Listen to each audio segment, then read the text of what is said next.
ان الحمد للہ والصلاة والسلام علی رسول اللہ اما بعد قال اللہ تبارک و تعالی فی القرآن المجید والفرقان الحمید انما حرم علیکم المیتۃ والدم ولحم الخنزیر وما اہل به لغیر اللہ۔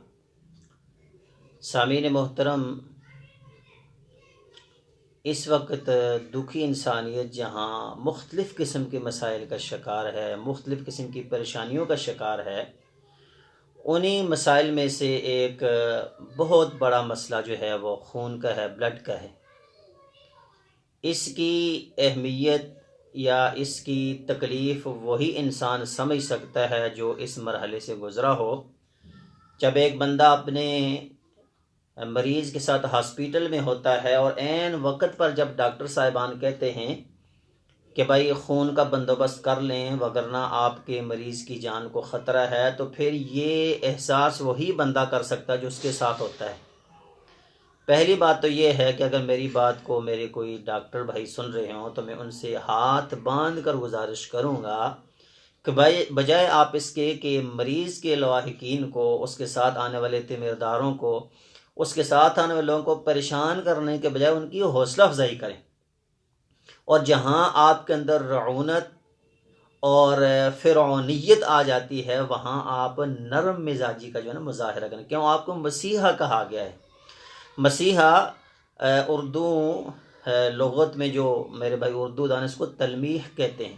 اس کا مطلب ہوتا ہے کہ کسی شارٹ الفاظ سے کسی بڑی شخصیت کی طرف یا واقعی طرف اشارہ کرنا۔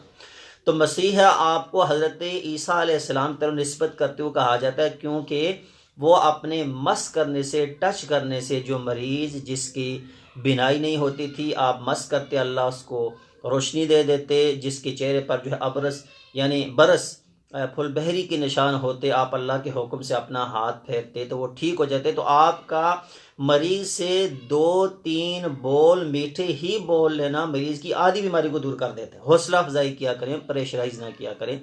بہت اچھے بھی ڈاکٹر صاحبان ہوتے ہیں، بڑے اخلاق والے بھی ہوتے ہیں، لیکن میجارٹی ہماری اس اشرافیہ کے اس بہترین طبقے کی یہ ہے کہ یہ سوائے اپنے مریض کو پریشان کرنے کے کچھ بھی نہیں کرتے۔ بہرحال تو میں عرض یہ کر رہا تھا کہ اس وقت خون کا جو مسئلہ ہے وہ بہت زیادہ اہم ہوتا ہے۔ جب ایک مریض کو کہا جاتا ہے کہ خون دیں وگرنہ آپ کے مریض کی جان کو خطرہ ہے۔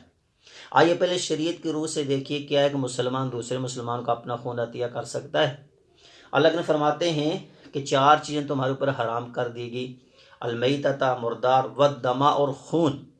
ہم چونکہ ایک ہی ٹاپک پر بات کر رہے ہیں تو خون پر ہی ہم بات کریں گے کہ خون حرام ہے۔ 2 خون حلال ہیں، احل لنا میتتان و دمان، 2 مردار حلال اور 2 خون حلال۔ 2 مردار کیا ہیں؟ ایک مچھلی ہے جی، اگر وہ دریا میں مری ہوئی بھی تیرتی ملے سمندر میں وہ کھا سکتے ہیں، اور ایک ٹڈی جسے ٹڈی دل کہا جاتا ہے جو پچھلی مرتبہ ہمارے پنجاب اور سندھ میں جس نے حملہ کیا تھا وہ بھی حلال ہے۔ اور خون 2 ہیں، الکبد والطحال، تلی، جگر جسے بولتے ہیں، جانور کی تلی وہ بھی خون کی ہوتی ہے، اور کلیجی یہ بھی خون کی ہوتی ہے، یہ حلال ہے۔ تو یہ جو خون ہے انسان کو ڈونیٹ کرنا، ہدیہ کرنا، تحفہ دینا، اس کے بارے میں یہ ہے کہ یہاں پر تو جو لفظ ہے یہ حرام ہے، لیکن آیت کے آخر میں ایک چیز ہے الا من اضطر، لیکن جو انسان انتہائی مجبور ہو، غیر باغن، وہ اللہ سے بغاوت کرنے والا بھی نہ ہو، عادن، حد سے بڑھنے والا بھی نہ ہو، اگر اس کو کسی وقت خون کی ضرورت پڑ جائے تو اس کو خون دیا جا سکتا ہے۔ ملک کے جید اور معتبر علماء کرام، ہر مکتبہ فکر کے معتبر علماء کرام کے اس پر فتویٰ ہے کہ کسی مسلمان بھائی کو بوقت ضرورت خون کی ضرورت ہو تو اس کو خون دیا جا سکتا ہے۔ کیوں؟ وَمَنْ أَحْيَاهَا فَكَأَنَّمَا أَحْيَا النَّاسَ جَمِيعًا، جو کسی ایک انسان کی جان بچا دیا، یہاں انسان کا لفظ ہے، ایک انسان کی جان بچاتا ہے گویا کہ اس نے پوری انسانیت کو بچا لیا۔ خون انتقال کے وقت یا خون دینے کے وقت جو بہت ساری جو چیزیں جو ہمارے ہاں پیش آتی ہیں وہ ہمیں صحیح معلومات نہیں ہوتی، ہمیں مس گائیڈ کیا جاتا ہے کہ خون دینے سے آپ کی صحت خراب ہو جائے گی، خون دینے سے یہ معاملہ ہو جائے گا، وہ ایسا کچھ بھی نہیں ہوتا۔ جید، اعلیٰ، پڑھے لکھے بہترین ڈاکٹر صاحبان کی جو رائے ہیں وہ آپ کے سامنے رکھتے ہیں۔ ڈاکٹر صاحبان کہتے ہیں کہ 65 سال تک کا ایک مرد، صحت مند مرد، 65 سال کا بندہ خون عطیہ کر سکتا ہے۔ ہر 3 مہینے بعد خون دیا جا سکتا ہے۔ ہر انسان کے اندر 5 لیٹر کے قریب خون ہوتا ہے، جس میں آدھا لیٹر اللہ نے ریزرو کے طور پر رکھا ہوتا ہے، وہ کسی وقت بھی کسی کو ہدیہ کیا جا سکتا ہے۔ اور ہمیشہ جب خون لیا جاتا ہے تو آدھی لیٹر سے کم لیا جاتا ہے۔ خون کے اندر بعض ایسے اجزاء ہیں جو 24 سے 48 گھنٹے کے اندر اندر انسان کے جسم میں پورے ہو جاتے ہیں۔ کچھ ایسے خلیے ہیں جو خود بنتے اور ٹوٹتے رہتے ہیں۔ 8 بار سے زیادہ زندگی میں خون نہیں دینا چاہیے۔ نشئی، بیمار، مریض انسان کا خون کسی صحت مند انسان کو نہیں لگانا چاہیے۔ خون دینے کے بعد گرمیاں ہیں تو پھر ہلکا ٹھنڈا جو ہے وہ جوس استعمال کیا جا سکتا ہے، اور اگر سردیاں ہیں تو نیم گرم دودھ استعمال کیا جا سکتا ہے، بلکہ کرنا چاہیے۔ اور خون دینے کے 10 سے 15 منٹ کے بعد جسم میں، باڈی میں کوئی ویکنس، کوئی کمزوری، کوئی کسی قسم کا مسئلہ نہیں ہوتا۔ ایک صحت مند عورت بھی خون دے سکتی ہے، لیکن ہمیں جو ڈرایا جاتا ہے کہ خون دینے کے بعد آپ کے اندر کمزوری ہو جائے گی، آپ کو یہ ہو جائے گا، ایسی کوئی بات نہیں ہے بھائیو۔ جو ایک انسان کی جان بچاتا ہے وہ ساری انسانیت کو بچاتا ہے۔ خون کی جو ہے وہ لیبارٹری ٹیسٹ کے بعد خون لگوانا چاہیے۔ اس کے گروپ ہوتے ہیں، اے گروپ ہے، بی گروپ ہے، اے بی گروپ ہے، او گروپ ہے، آر ایچ فیکٹر ہے۔ تو یہ پازیٹیو نیگیٹو آپ خود لگا لیں۔ تو لیبارٹری سے ٹیسٹ کروانے کے لیے بہت زیادہ ضروری ہے۔ اس کی ایک مثال آپ کو میں یوں دے دیتا ہوں کہ ایک انسان اگر اس کا بلڈ جو ہے وہ RH+ ہے، اس کی شادی ایسی عورت سے ہو جاتی ہے جس کا بلڈ RH- ہے، تو ان کا پیدا ہونے والا جو بچہ ہوتا ہے یا تو وہ انکمپلیٹ جو ایکسپائر ہو جائے گا، مس کیریج ہو جائے گا۔ اگر وہ پیدا بھی ہوگا تو کم از کم جو ہے وہ زیادہ سے زیادہ مہینہ 2 مہینے رہے گا، مر جائے گا۔